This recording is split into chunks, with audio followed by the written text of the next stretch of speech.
वक्फ संशोधन बिल पेश करने से पहले बीजेपी ने सहयोगियों को साधा। कल बिल के पक्ष में वोट करेगी जेडीयू और टीडीपी। कल पेश होने वाले बिल में 14 संशोधन शामिल। जेडीयू के सुझावों को बिल में जगह दी गई। टीडीपी के 3 सुझावों को भी बिल में शामिल किया। सुझाव शामिल होने के बाद जेडीयू टीडीपी का बिल को समर्थन। चिराग बाजी जैन के बिल के साथ टीडीपी और जेडीयू ने अपने सांसदों को व्हिप किया जारी। वक्फ बिल को लेकर ओवैसी ने बीजेपी के सहयोगियों को फिर से दी वार्निंग। कहा यह मुस्लिम समाज के लिए इमोशनल कनेक्ट। वक्फ बिल को लेकर एआईएनपीएलबी ने जारी किया लेटर। अपने सभी सांसदों को बिल का विरोध करने को कहा। ओवैसी बोले कि यह वक्फ बर्बाद बिल हिंदू और सिखों के धार्मिक बोर्ड में दूसरे धर्म के लोग शामिल नहीं तो वक्फ बोर्ड में गैर मुस्लिम क्यों।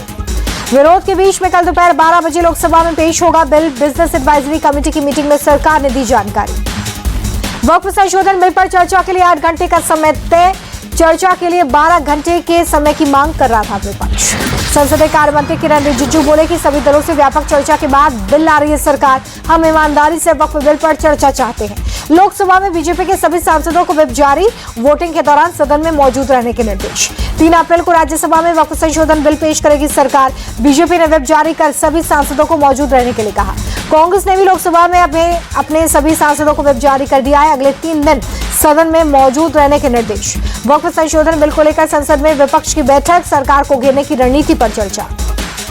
वक्फ संशोधन बिल के जरिए मुसलमानों को बनाया जा रहा निशाना। जम्मू कश्मीर के सीएम उमर अब्दुल्ला का अटैक। डीएमके सांसद कानिमोझी ने कहा कि हम और हमारी पूरी सरकार इस बिल के विरोध में।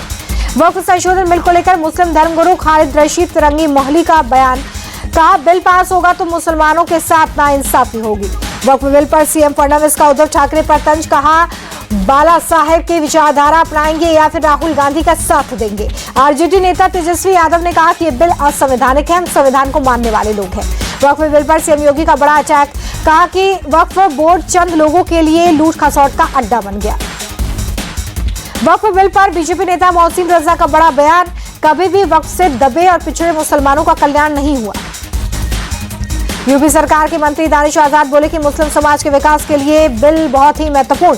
कुछ लोग अपने निजी फायदे के लिए मुसलमानों के हित की अनदेखी कर रहे हैं। समाजवादी पार्टी के अध्यक्ष अखिलेश यादव बोले कि बीजेपी हर जगह अपना नियंत्रण चाहती है। वक्फ बिल पर बीजेपी सांसद अरुण गोविल का बयान। बहुत सोच समझकर उठाया जा रहा है कदम, सब कुछ संविधान के तहत। कांग्रेस नेता इमरान मसूद बोले कि वक्फ पूरी तरह से जो बिल लाया जा रहा है वो असंवैधानिक है। हमारे विरोध को दरकिनार भी कर दिया गया। वक्फ बिल के लोकसभा में पेश होने से पहले शहर शहर में अलर्ट। वाराणसी में पुलिस ने फ्लैग मार्च निकाला। 3 अप्रैल को कांग्रेस संसदीय दल की बैठक। संसद भवन में होने वाली मीटिंग की अध्यक्षता करेंगी सोनिया गांधी। पीएम मोदी के तीसरे थाईलैंड दौरे को लेकर तैयारियां तेज। 3-4 अप्रैल को पीएम मोदी बैंकॉक का दौरा करेंगे।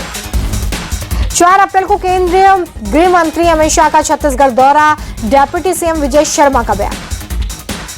वित्त वर्ष 2024-25 में भारत का डिफेंस एक्सपोर्ट 23,622 करोड़ रुपए के रिकॉर्ड हाई पर पहुंचा। ऑल टाइम हाई रक्षा निर्यात के लिए राजनाथ सिंह ने सभी स्टेक होल्डर्स को दी बधाई। ट्विटर पर लिखा पीएम मोदी के नेतृत्व में 2029 में 50,000 करोड़ के डिफेंस एक्सपोर्ट का टारगेट। महादेव ऐप सट्टेबाजी केस में सीबीआई की बड़ी कार्रवाई। पूर्व सीएम भूपेश बघेल पर लगा आरोप। 60 से ज्यादा जगहों पर रेड। सुप्रीम कोर्ट ने यूपी सरकार के बुलडोजर एक्शन को बताया असंवैधानिक। का जिनके मकान गिराए उन्हें 6 महीने के अंदर 10 लाख रुपए का मुआवजा मिले। सुप्रीम कोर्ट ने साबरमती आश्रम पुनर्विकास परियोजना को दी मंजूरी। महात्मा गांधी के परपोते तुषार गांधी की अपील खारिज की। दिल्ली के मंत्री कपिल मिश्रा को बड़ा झटका। दिल्ली दंगा मामले में राउज एवेन्यू कोर्ट ने एफआईआर दर्ज करने का आदेश दिया। कपिल मिश्रा पर आप नेता प्रियंका कक्कड़ का अटैक। कहा कोर्ट ने भी माना उन्होंने दंगे भड़काए। यूट्यूबर रणवीर इलाहाबादिया को सुप्रीम कोर्ट से लगा बड़ा झटका। लेटेंट मामले की जांच पूरी होने तक जब्त रहेगा पासपोर्ट। दिल्ली विधानसभा में गाड़ियों से प्रदूषण पर कैग रिपोर्ट पेश। आप सरकार की नीतियों में खामियों का हुआ जिक्र। दिल्ली में बिजली कटौती को लेकर आपका प्रोटेस्ट। सड़कों पर उतरे विधायक। आप बीजेपी आई पावर कट लेकर आए। मोहन यादव के धार्मिक शहरों में शराबबंदी वाले आदेश का पालन शुरू। महाकाल की नगरी उज्जैन में 17 शराब दुकानें और 11 बियर बार बंद। उज्जैन के काल भैरव मंदिर परिसर में शराब दुकानों पर लगा ताला। राजस्व का नुकसान रोकने के लिए शराब दुकानों को ग्रामीण क्षेत्रों में शिफ्ट किया। एमपी में धार्मिक स्थलों पर शराबबंदी के फैसले से जगत गुरु रामभद्राचार्य खुश। कहा ऐसी जगहों पर शराब और मीट नहीं बिकना चाहिए। यूपी के सीएम योगी आदित्यनाथ बोले कि आक्रांताओं का महिमा मंडन बंद होना चाहिए। राष्ट्र नायकों का गुणगान होना चाहिए। सड़क पर नमाज पढ़ने पर रोके जाने को लेकर सीएम योगी की 2 टूक। सड़क पर लोग चलते हैं, नमाज की जगह ईदगाह और मस्जिद है। सीएम बोले कि कांवड़ यात्रा हरिद्वार से गाजियाबाद तक चलती है तो वो तो सड़क पर ही चलेगी, हमने कभी परंपरागत मुस्लिम जुलूस को नहीं रोका है। कांवड़ को लेकर योगी के बयान पर ओवैसी का पलटवार, हर धर्म का पर्व रोड पर होता है तो मुस्लिमों से तकलीफ क्यों। बरेली में सीएम योगी ने साधा अखिलेश यादव पर निशाना, सपा के लोग गौकशी कराते थे इसलिए उन्हें गौ माता के गोबर से दुर्गंध आती है। जम्मू कश्मीर के राजौरी के कृष्णा घाटी में पाकिस्तानी घुसपैठ की कोशिश नाकाम, पाकिस्तान की ओर से फायरिंग के जवाब में सेना की गोलीबारी। भारतीय सेना की जवाबी कार्रवाई में 4 से 5 घुसपैठियों के मारे जाने की खबर, हालांकि अभी आधिकारिक पुष्टि नहीं हुई है। गुजरात के बनासकांठा में भीषण अग्निकांड, पटाखा फैक्ट्री में ब्लास्ट से 17 मजदूरों की मौत, कई जख्मी। फैक्ट्री का बॉयलर फटने से हुआ हादसा, दमकल की गाड़ियों ने घंटों की मशक्कत के बाद आग को काबू में लिया। बनासकांठा में फैक्ट्री में विस्फोट के बाद इमारतें धराशायी, मलबा हटाने का काम जारी। बनासकांठा हादसे पर राहुल गांधी ने दुख जताया, बोले कि हादसे की तुरंत जांच हो, दोषियों को सजा दी जाए। दिल्ली के झंडेवालान एक्सटेंशन बिल्डिंग में भीषण आग की चपेट में आकर कई गाड़ियां राख हुई। दिल्ली के शास्त्री पार्क इलाके में पार्किंग में लगी आग, दमकल की कई गाड़ियों ने आग को काबू में लिया। नोएडा में आग का तांडव, सेक्टर 18 के शॉपिंग कॉम्प्लेक्स में लगी भीषण आग, कड़ी मशक्कत के बाद आग को काबू में लिया गया। बिल्डिंग में फंसे लोगों की बचाई गई जान, रस्सियों के सहारे किया गया रेस्क्यू।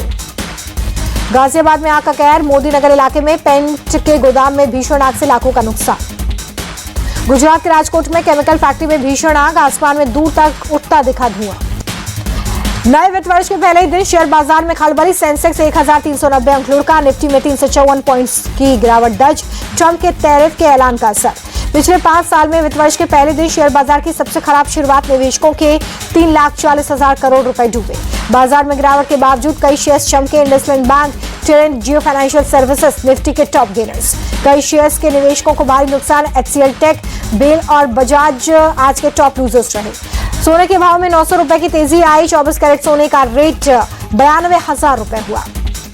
चांदी की कीमतों में कोई बदलाव नहीं हुआ है, 1 किलो चांदी का दाम 1,03,900 रुपए पर बरकरार। अंतर्राष्ट्रीय बाजार में कच्चे तेल के भाव में उतार चढ़ाव, देश भर में पेट्रोल डीजल की कीमतों में बदलाव नहीं। इनकम टैक्स छूट का नियम आज से लागू, नौकरी पेशा लोगों को 12,75,000 तक की कमाई पर अब 1 भी रुपए टैक्स नहीं देना होगा। वरिष्ठ नागरिकों को टैक्स छूट में बड़ी राहत मिली है। बैंक और पोस्ट ऑफिस के ब्याज से होने वाली कमाई पर अब मिलेगी 1 लाख रुपए तक की छूट, पहले 50,000 लिमिट थी। EPFO ने 7.5 करोड़ सदस्यों को दी बड़ी राहत, अब बिना डॉक्यूमेंटेशन के निकाल सकेंगे 5 लाख रुपए। आज से कार खरीदना हो गया महंगा, मारुति सुजुकी, टाटा मोटर्स, किया, हुंडई और होंडा ने बढ़ाई गाड़ियों की कीमत। मारुति सुजुकी की कारें 4% महंगी हुई। फरवरी के मुकाबले मार्च में केंद्र सरकार का GST कलेक्शन 9.9% बढ़ा। IPL के 14th मैच में होगी रॉयल चैलेंजर्स बेंगलुरु और गुजरात टाइटंस की भिड़ंत। 2 मार्च को चिन्नास्वामी स्टेडियम में होगा मैच। दोनों टीमें 5 बार आमने सामने आई, 3 बार RCB और 2 बार गुजरात ने जीता खिताब। RCB के एक इवेंट में विराट कोहली ने खोला अपने फ्यूचर का राज, बोले भारत के लिए खेलना है 2027 one day world cup. Virat Kohli का बयान सुनकर खुश हो गए क्रिकेट फैंस, भारत के लिए 4 वनडे वर्ल्ड कप खेल चुके हैं विराट। मुंबई इंडियंस के कप्तान हार्दिक पांड्या के नए रिश्ते पर मोहर, मुंबई में जीत के बाद टीम बस में नजर आई जैस्मिन वालिया। IPL में मुंबई इंडियंस को सपोर्ट करती हैं जैस्मिन। हार्दिक पांड्या और जैस्मिन वालिया का लव अफेयर पिछले कुछ महीनों से चल रहा है।